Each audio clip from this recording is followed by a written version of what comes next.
Welcome back, everybody. We are nearing the end of what I hope you find has been a really useful afternoon.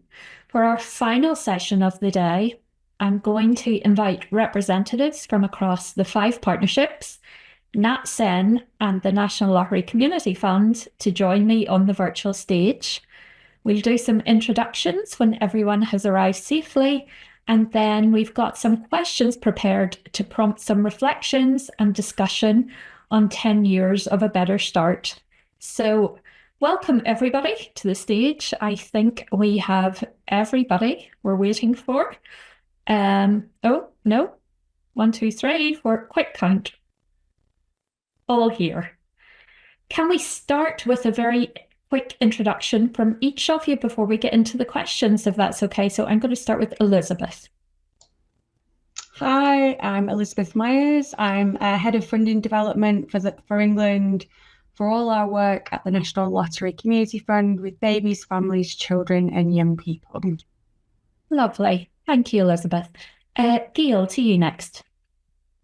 Hi everyone, I work at the National Centre for Social Research. We're working on the national evaluation together with our partners at NCB, Research and Practice, RSM and the University of Sussex. Thanks, Gail. Can we go to Carla next? Good afternoon, everyone. My name's Carla Capstick and I'm the Programme Director at Small Steps, Big Changes, which is Nottingham's A Better Start. Thanks, Carla. Jill?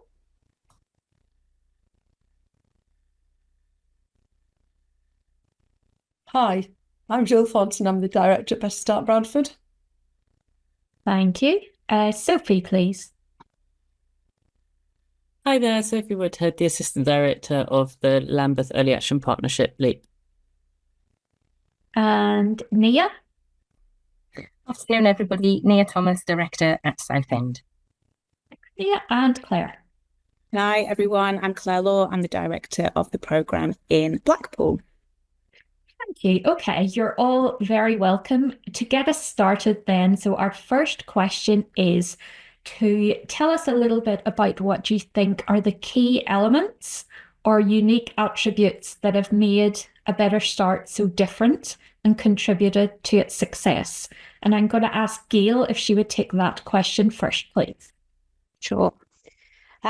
So we've still got a way to go with the national evaluation before we can report on our final findings. But we've carried out now just over 160 interviews with staff working across the 5 Better Start partnerships and with the fund, and also with staff from the early years sector. And we're now also in our 3rd year of collecting data with 25 families using Better Start services. So what's coming across really clearly from the body of data that we have so far are 4 key elements which make Better Start programme what it is. The first is its approach to co-production with parents and carers. Co-production has become a bit of a buzzword in service delivery and commissioning over the past few years. But when we think back to the early days when the programme first started and right the way through to planning for post Better Start sustainability, we can really see the passion and commitment from everyone involved in the programme in involving parents and carers at all different stages. And this passion and vision has helped to embed families' voices at the heart of delivery in a really meaningful, non-tokenistic way, so that Better Start families are an integral part of decision-making about their own services and what works well in their areas. The second element is the commitment to evidence-based learning and the test and learn approach, which is run in cycles throughout the programme. So this constant and cyclical way of innovation and evidence gathering, assessment of what works well and what doesn't, and learning from that has led to service improvements, and it also means the staff aren't afraid to try something new. So an assessment that something hasn't worked is not considered failure, it's learning about what can work better in supporting families. And it's the third element which has enabled the success of the test and learn approach. So recognition that meaningful change requires sustained investment over time. So the commitment required for something like test and learn can't happen overnight or in 3 months or 6 months. I'm sure for those involved in the programme, the last 10 years have probably gone really quickly, especially when you consider all the changes that we've had along the way that have impacted on people's lives. But that investment in development work, which went on at the start, and then the kind of longevity of the programme itself, is a commitment to a stability at a time when so many other changes are happening, which can have such an impact on families' lives. And then the fourth element is the way in which A Better Start has really intentionally set out to establish partnerships which will outlive the programme so that the legacy can be continued and service delivery is joined up in each area, outlasting the initial investment.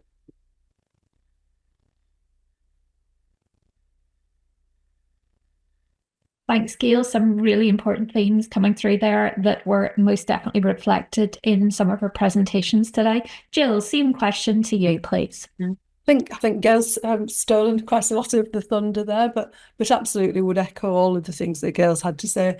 And I think the co-production thing, it's real co-production throughout the programme and right from the very beginning, including the bid stage. And I think we're still fighting a bit of an uphill battle to get statutory services in particular to recognise how important that is and how it's not easy to do, but it's really valuable if you're able to do it and if you can make sure it's built into how you design your services.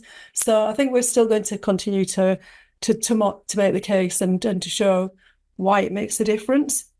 Couple of other things. Locality working, I think, has been really important for this programme. And I think it allows us, and the presentations have all demonstrated this, it allows us to build meaningful relationships based on trust and sustainability. You know, we've been there for a long time now. People are used to us being there. And that makes our engagement and our recruitment into our programme much more effective and sustainable.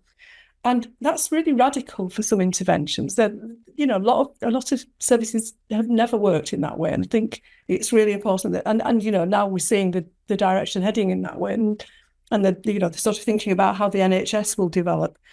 But it means local people feel that services and practitioners are closer to where they are and understand them better and are more accountable to them because they're local. And I think there's a couple of other things. One is the portfolio approach. And I think we probably underplayed this a little bit, but we all designed a portfolio of services and offer, which are intended to work together and to feed into each other and to be part of the whole. You know, this is a real portfolio programme. And I think we probably don't say enough about the value of that and how that's worked and how it really does make a difference, because it means that there's almost always something there for people in that portfolio, and it answers a much broader range of needs than one or two very intensive, widespread things. So I think we should probably say a bit more about that. And just linking to that, I feel as though I'm obliged to say something about our BIBS cohort because David mentioned it at the beginning. So in Bradford, one of the unique things about our programme is our evaluation partner is Born in Bradford, based at the Bradford Institute for Health Research. And Born in Bradford is a big birth cohort which started in the early part of this century, in about 2009. And we've got our own cohort in the programme, the BIBS cohort. So that's Born in Bradford's Better Start cohort of 6,000 children. And not only are we going to be able to track the impact of the programme, there's been further funding for that, as David mentioned, from the lottery, but also now from the Wellcome Foundation, to follow those children for at least another 8 years. And so much more learning to be had from that. But also it just means that there's a group of people there who we can see what's happened to them, and with all of the external things as well as the programme.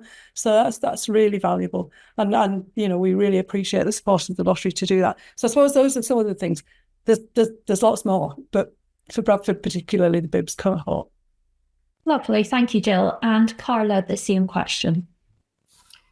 Yeah, I think probably to echo a couple of previous colleagues, I think co-production, you know, it has come out so strongly, and you know, I'd agree with Jill that there are some challenges, but I think what we've seen certainly in the Nottingham site, but I think wider across other Better Start sites as well, is that by working really early on with parents, it has supported our services to be acceptable, accessible. It's helped to reduce inequalities.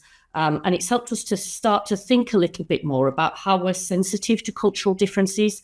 You know, several of the sites serve very diverse communities, and that's been important as well to make sure that we're improving access to those communities, as my colleagues talked about. I think we've also been able to identify gaps that maybe are not as easily visible in the data by having that real close on the ground knowledge from parents. and communities about what they need help with as well.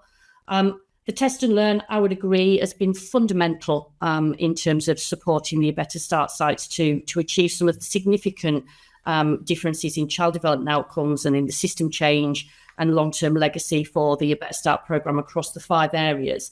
That capacity to explore new ideas, coupled with a real focus, though, on evidence-based and evidence-informed approaches that are also strength-based or asset-based in their approach, have really enabled us all to bring in national and even international expertise. And locally, I would say every site has developed areas of expertise over the last 10 years and or areas, we call it in Nottingham, thought leadership, because of that test and learn ability. And whether that's things around infant mental health, whether it's around adverse childhood experiences or trauma-informed approaches, which I know that Blackpool and Lambeth have done a huge amount of work in this, whether it's work with fathers, whether it's improving access to diverse communities, and or Southend's work particularly around things like speech and language and communication, and that's something that we're quite proud of as well.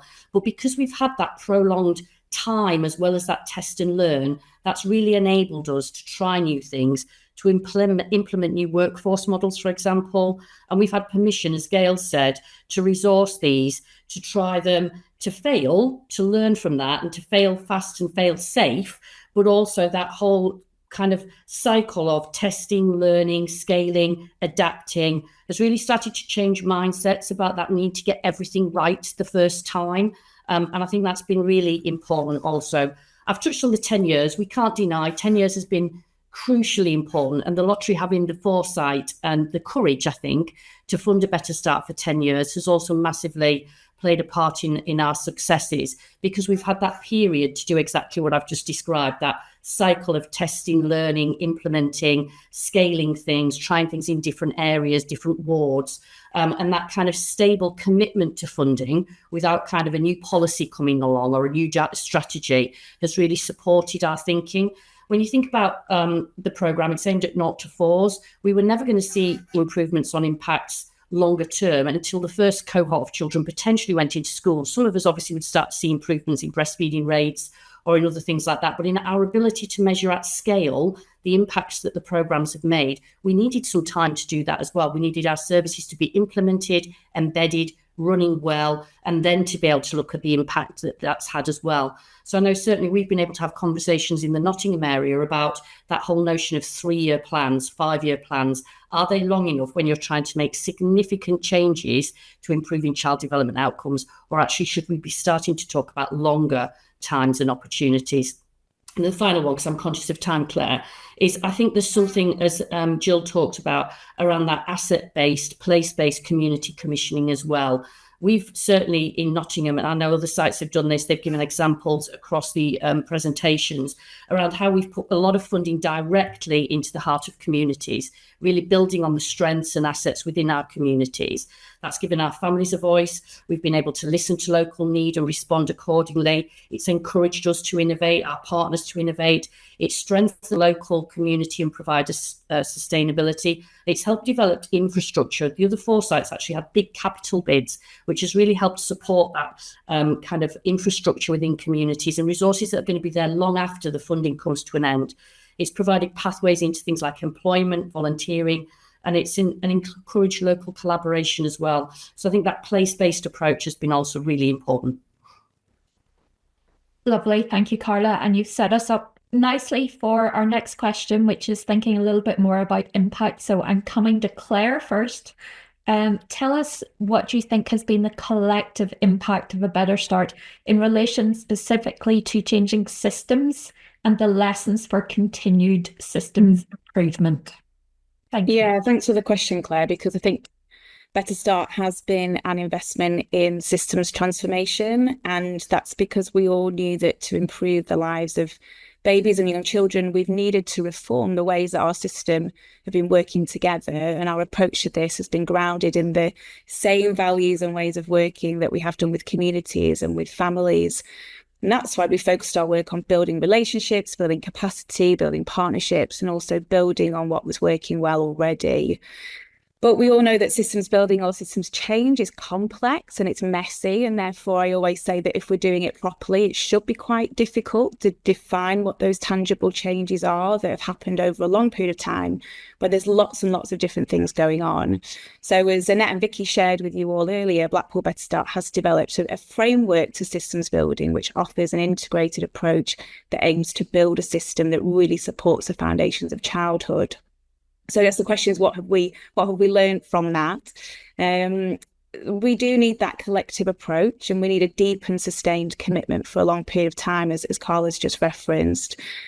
It's impossible to change things alone, so building systems needs buy-in from everyone in the early years sector and beyond, and it requires development of a common vision and strategy, which is founded on joint analysis of what's currently holding children back and what more can be done to improve their outcomes. And it's about much more than building or finding a single intervention or testing a particular model of co-located delivery, for example. It's about forging an integrated early life course approach that builds together services into a cohesive whole tailored around the needs of our families. And it's about building a culture of continuous learning and improvements, that test and learn, motivated by a shared commitment to give all children the best start in life, driven by the community, but with those barriers removed and potential unlocked by senior leaders, for example. So the whole partnership is playing to their own strengths and building the things that they do best, but bringing those to the table. So through this, we've been able to, and lots of the other partnerships have been able to change the way that decisions are made, the way services work together, the way services are commissioned, the way infant voice is not only heard, but acted upon, the way we work alongside those with lived experience, so that we all have shared responsibility for the way our system works, and that we're achieving what we've collectively decided is our ambition for babies and children and families. Lovely. Thank you, Claire. Nia, can I come to you next with the same question? Yeah, definitely. And really does build on what Claire is, this talk about that cohesive nature of services. In terms of the collective impact, I think the ABS ecosystem has really been instrumental in achieving positive impact. And I know my good colleagues, Beth and Claire, talked about this earlier. I think we instinctively knew about the importance of services connecting parents and providing that pathway for families between services, but really our research and evaluation report referring to it as an ecosystem validated our operational knowledge and practical experience and gave us that evidence-based evaluation. And I'm sure there are people on this conference with us today who, if they think about their services and the services that are most effective, if you think about how they fit in an ecosystem and how people move between services, I'm sure they will instinctively know that there is that cohesion, and that makes a big difference to how parents access services. We know that having a range of services that support parents to build strong attachments and to support their children is hugely beneficial. In Southend, our infant feeding support has been delivered. It's been delivered on a hospital ward as a one-to-one support, in the community as a breastfeeding group, and you heard about the Bunch of Breast in our vlog earlier. Professionally via an infant feeding advisor, and support to businesses via our Southend Supports Breastfeeding scheme. So together, all of those services provide that reinforcing support that creates that system-wide change. And I think if we're thinking about providing future support, it's essential to understand how our services and the services we fund and the services we commission, how they fit together as an ecosystem. Because establishing ad hoc standalone services might not be as effective as if they were planned as part of that system. In terms of other lessons, I think the partnership approach that's been particularly important, and I think partnership with parents as well as stakeholders. We've talked a lot about co-production today, and our colleagues from Nottingham talked about that earlier. Our parent champions have brought a real awareness of the realities of living in Southend and bringing up a child in Southend. Parents have helped us think about things in more holistic ways and have really challenged us to be more inclusive in the services that we commission. And Claire mentioned a little bit about this earlier too, bringing stakeholder organisations together and ensuring that joint decision making has generated a real sense of ownership. And I think with that sense of ownership has come active participation in the work that we need to do to achieve the success that we want to. We've worked shoulder to shoulder with our public health colleagues and our local association of voluntary services. and we've held each other to account, and we've also celebrated each other's successes.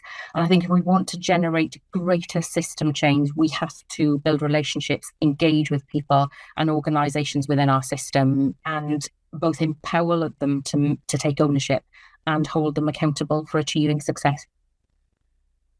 Brilliant. Thank you, Nia. Gail, can I come to you with the same question then, please? Well, so, I mean, we've already talked quite a lot about how Better Start has embedded meaningful engagement with families at all stages of the programme, right through from initial design through to the evaluation. And there's a real passion with which parents and carers talk about their role at different stages. And that suggests that this is something which they really value from what a Better Start has offered them. So in one area, when parents were asked about what they thought the impact of the programme was going to be after it ended, their response was very clear. They said, we are a Better Start and we'll be carrying on after the money runs out. We'll be implementing the same principles of mentoring and support with our peers and with newer and younger families. Local families know their areas very well and can be more familiar with where the gaps are in services locally. So involving them at the commissioner stage is really important to be able to see collective impact. The earlier sector can be one with quite high staff turnover.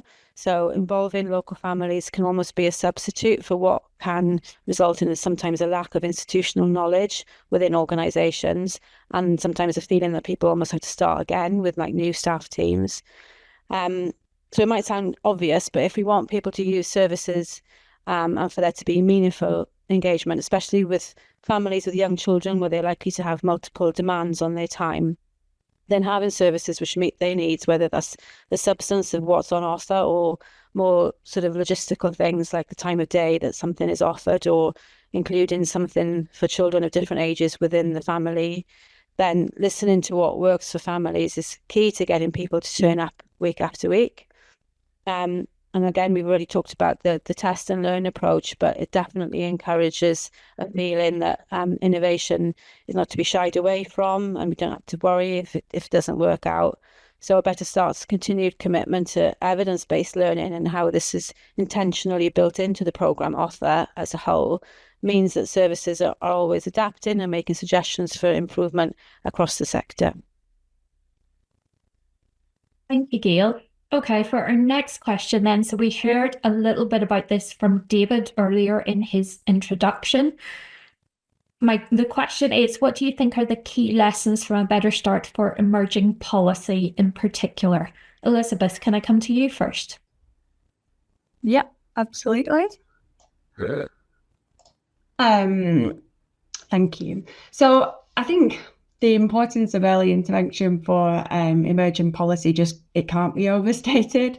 Policies that focus their resources on early intervention also directly influence the adults that we're going to become as well. So we know from our experiences that early years lay the foundations, the building blocks for the emotional, physical and cognitive development, and the skills that we develop in our early years build the resilience for the rest of our lives.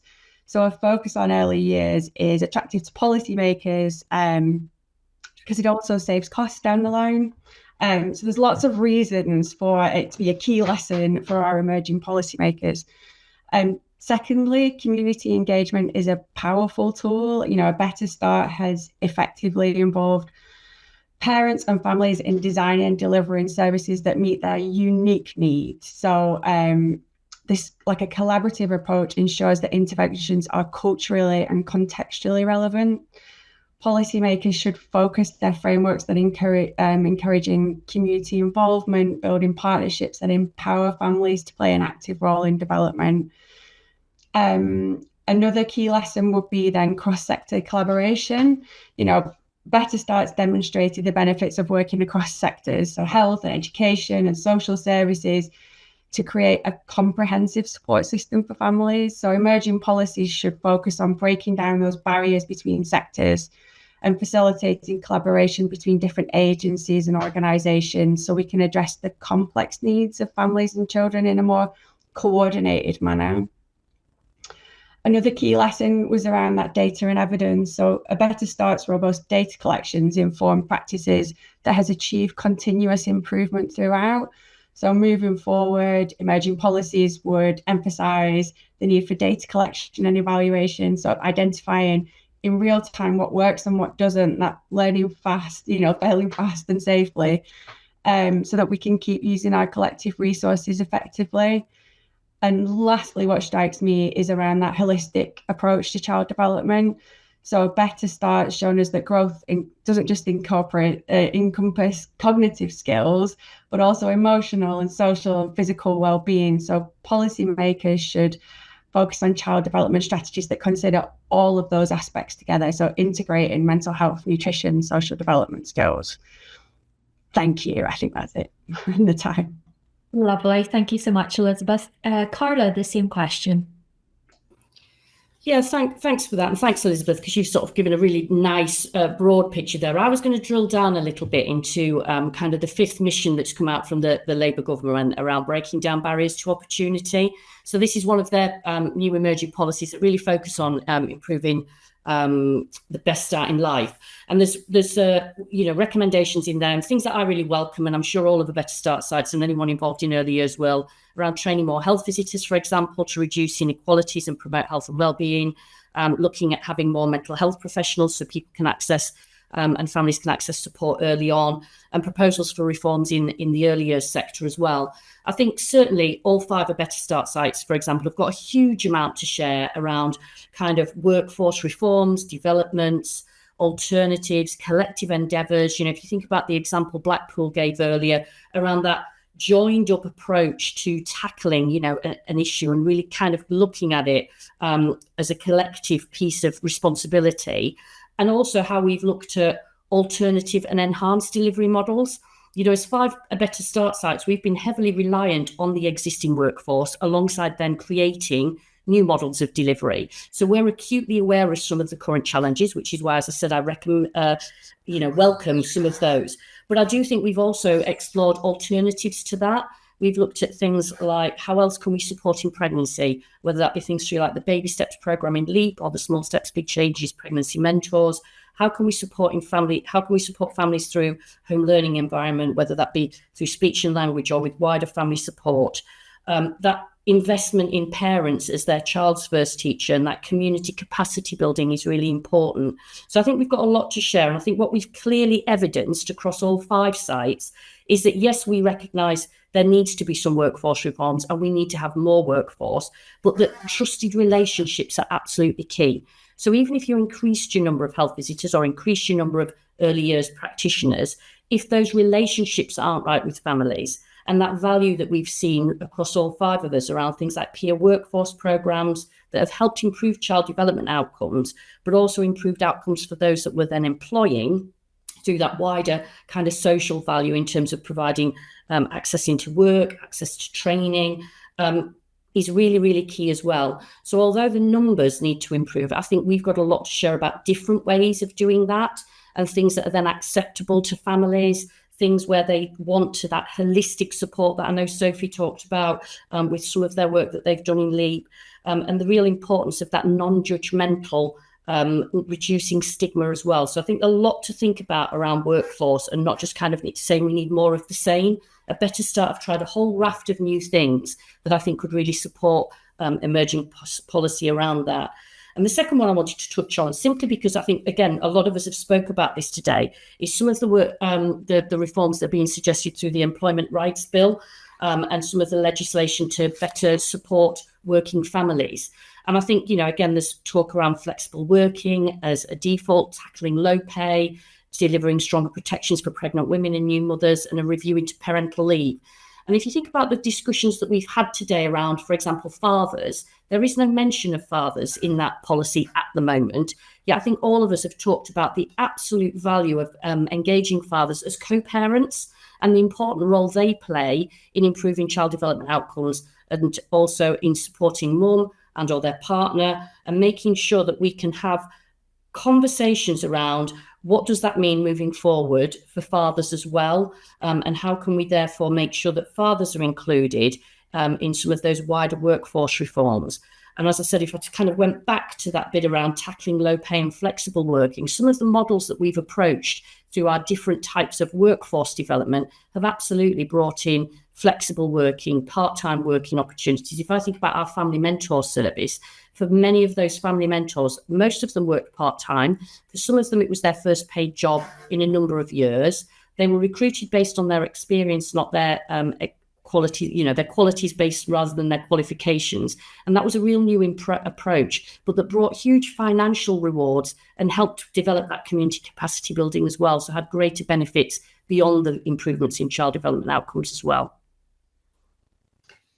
Thank you, Carla. Sophie, same question.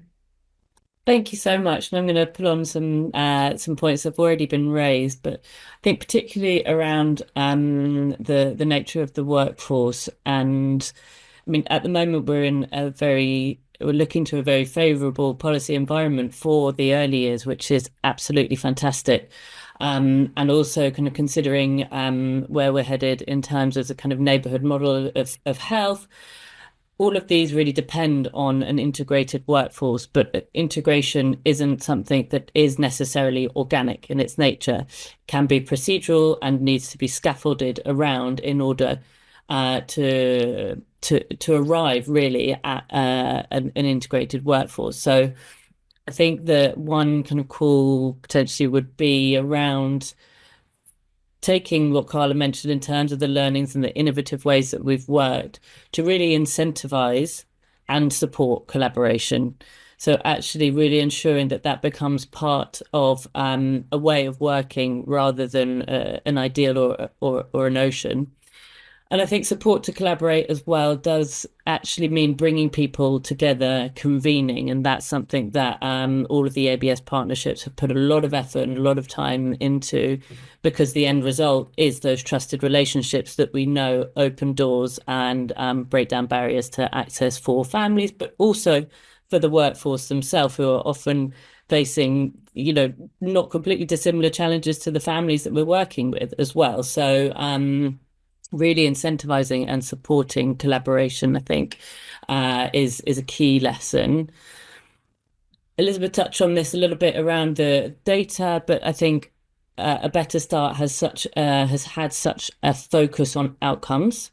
And we haven't necessarily all gone into today all of the different outcomes and effectiveness that we've been able to measure as part of the program. But when we're looking at that kind of across the board, really high level milestones, for example, around good levels of development, ensuring that services are focused on outcomes, focused on engagement, who they're engaging, who they're not engaging, and why, really integrating that culture into routine day-to-day monitoring of services, I think is a key area. And then finally, as I alluded to in the presentation, but I think, and everybody's talked about here, we need to stop seeing groups or families as hard to reach, but rather actively go to them. We know what that does, and we've all talked about that today. So it really is definitely a key lesson, I think, for policy to work with families. You need to meet them where they are in all senses. Lovely. Thank you, Sophie. Okay, next question most definitely has been touched on lots through the presentations and in your answers so far, but important to have its question on its own. Tell us about the legacy that A Better Start will be leaving. Elizabeth, can I go to you again? Yes. I mean, ultimately, the primary legacy is that enduring commitment to the families and babies and children who've been part of A Better Start over the past 10 years. But in terms of kind of wider legacy, Better Start's added to the awareness raising around the nature of early years in a child's development, and it's really underscored the importance of investing in that period of time. A Better Start, as we've said already, generated the data and evidence on effective approaches to support family development and family well-being. And that's such a valuable resource for policymakers and practitioners who are seeking to adapt successful strategies in other contexts as well. We've talked a little bit about the models for integrated service delivery as well, combining health, education, and social support. that can be used to guide future programmes, or at least to look to generate new collaborations across sectors, ensuring that families receive comprehensive care. A Better Start engage local communities, empowering them to play such an active role in shaping services.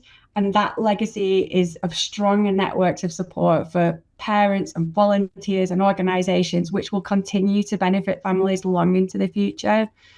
Then there's the kind of legacy around training and capacity building that we've touched on as well.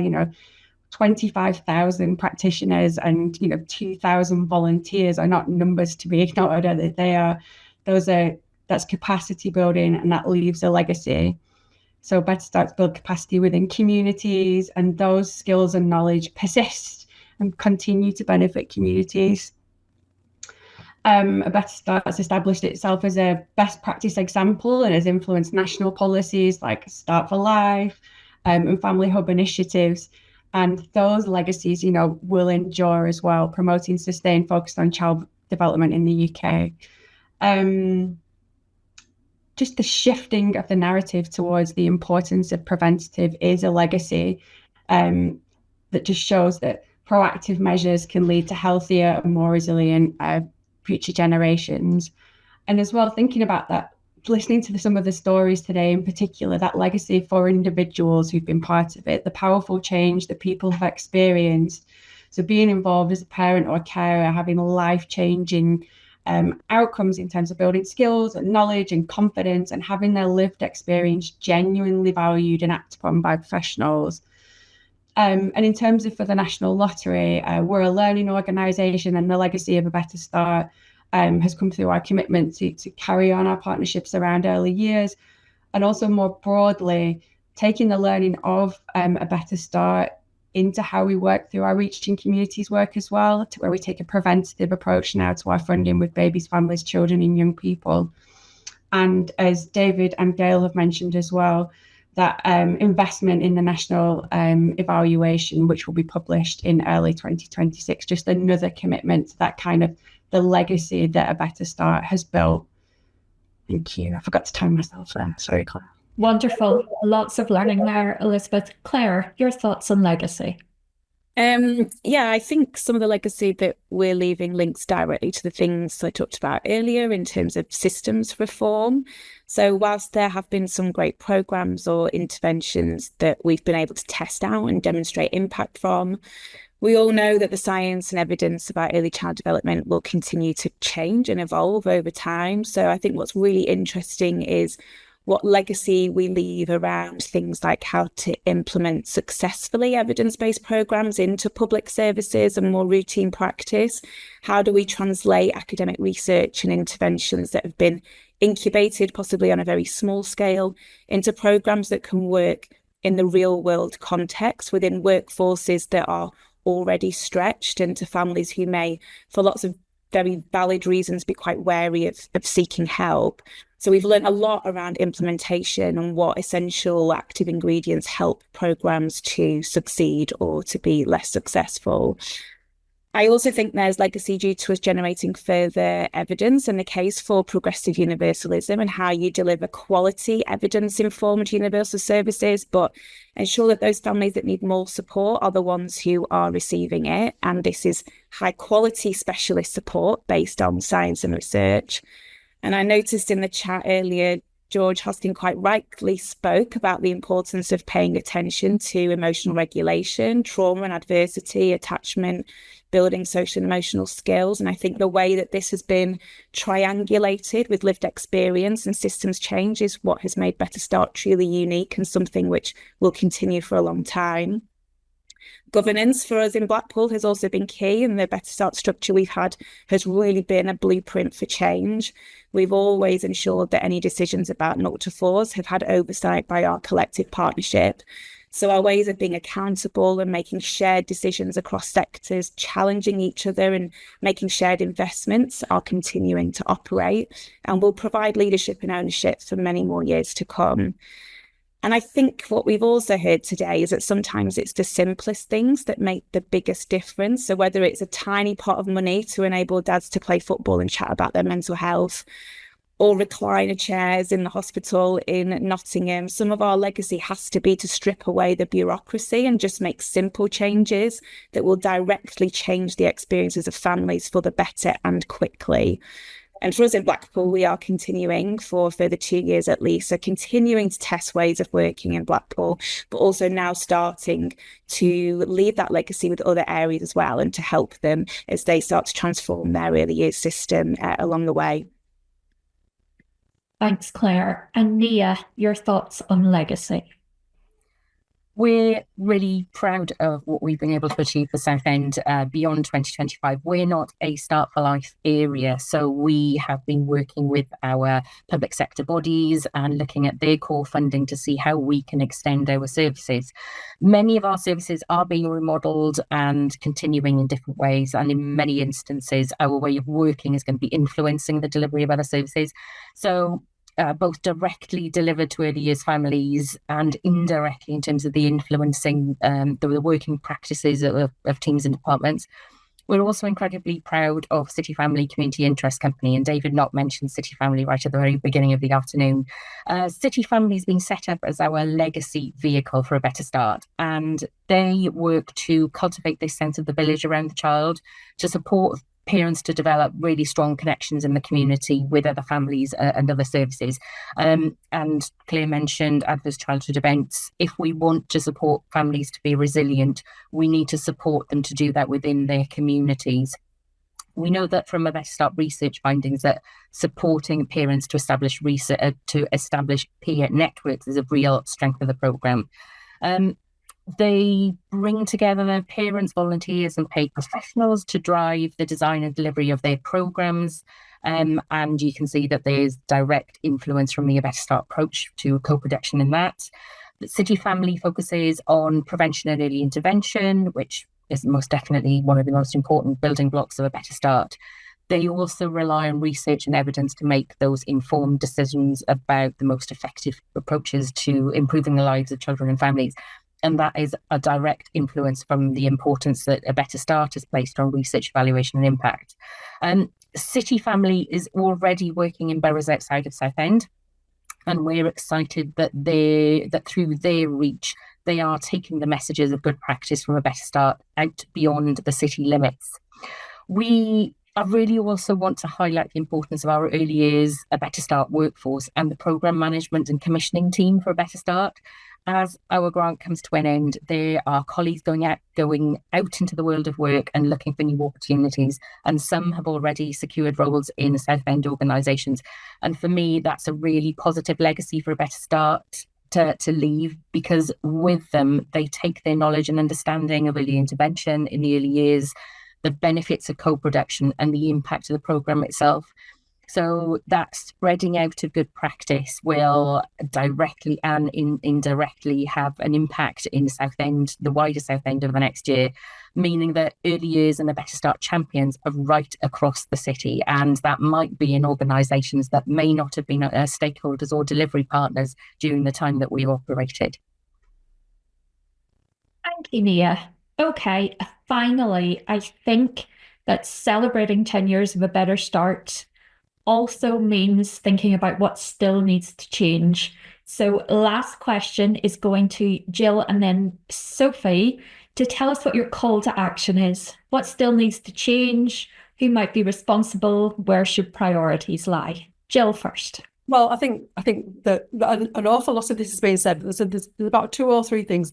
The prioritisation of the 1,001 days. And I think I've said this before in one of these sessions.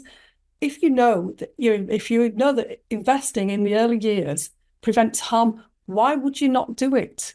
It feels to me like there's just a moral pressure on your obligation to do that. So I think we need to continue. And, it's good to hear what Elizabeth said, and it's good that the lotteries continue to recognise it. But I'm not totally confident that that's recognised across the board in government and in local government. And that's from my own personal experience, obviously, here. Got great partnerships, but it's not always part of the agenda, and it's not always recognised as being so important to us. I think that would be my first thing, and prevention. And we've all said that it's absolutely right. You have to do it. The second thing is, and we all work in all sorts of different ways with our community, but lots of our families depend on childcare, and we want really good quality childcare for those families. So we've talked about the workforce, we've talked about the sort of things that we'd like to see happening, and I think for our families and for the community in general and for the economy, investment in good quality, high standard, and really affordable childcare for families is critical. And I think there's been far too much tinkering with it and trumpeting the fact that childcare support for childcare has been extended when we know that providers and families aren't actually getting what they need in order for that to work properly. And so I think that would be one of my other things, and that's a government thing. But you know, we shouldn't take for granted that that's a low-paid, low-qualification workforce. We know how good they are, but we know how much better that service could be if we were properly investing in that workforce. And I think Claire's probably said this, that the sort of work we've been doing is addressing inequalities if we do it right, and we should make sure that that's part of what happens across the board. So I think those are my sort of 3 things that I want to see happen. Lovely. Thank you, Jill. And Sophie, your call to action. Thank you. Thanks, Jill. I'll go for 3 things as well, but I'll keep it brief. Because of the timing. So, as everybody has said today, parents and carers are experts in their environments, in their children, and so their input and leadership is critical in this space. I think also the second point, community organisations are also crucial partners for place-based working. They are absolutely essential in terms of the ecosystem and the role that they play, sometimes a less formal role in that ecosystem. Much of the time, they're only kind of invited to the table as a commission partner, for example, with the remit already developed. And so giving those community partners the recognition and value, I think is a key ask and call to action, so that we're inviting the community into spaces when commissioning decisions are being, if those integrated commissioning decisions are being made, that those key players are also invited to be part of the process. And the third point, again, that I think that we've all touched upon in different ways throughout today, has been the value and the actual role of trusted relationships, and those being a real mechanism of change. And that may sound kind of maybe slightly woolly, but we've all worked really very hard to be able to put processes around that to ensure that families engaging with services do feel that trusted relationship, and that trusted relationship also exists between services. So I think a call would be shifting towards a more relational model of commissioning and care at the same time. And I can see that there's a comment just came through in the chat about sometimes those families being met with that very kind of reductive medical model of care. And I think this is to that point as well, that that needs to be a genuine commitment towards relational models of care, taking a whole child or whole family approach. Thank you so much, Sophie. I think finishing on the importance of trusted relationships is really summing up lots of what we've heard today. Thank you, panel. Thank you, everybody who's contributed. That's us at the end of our session today. I know there's been a lot of preparation behind the scenes from across the partnerships, and we really do appreciate it. And to everybody who has joined us today, it's been wonderful to have you all. As I mentioned earlier, we've recorded the event, so we'll share that with you when it's ready, along with a short report summarising some of the presentations and discussions. Please share those with your colleagues who weren't able to join us and help us spread the word. A quick thank you to the NCB team who've made today happen. And thank you to Katie and her team at Beacon House for the tech support behind the scenes and making sure everything has run so smoothly. A last request from us before we close up. There's a QR code on the screen which will link you to our evaluation form for some feedback. Please scan that, or there should also be a link in the chat if you're not into QR codes. give us a couple of minutes of your time to share some thoughts on today's event. We'd really appreciate that. Otherwise, thank you for coming. A great start to the week. Have a good rest of the week. Thank you.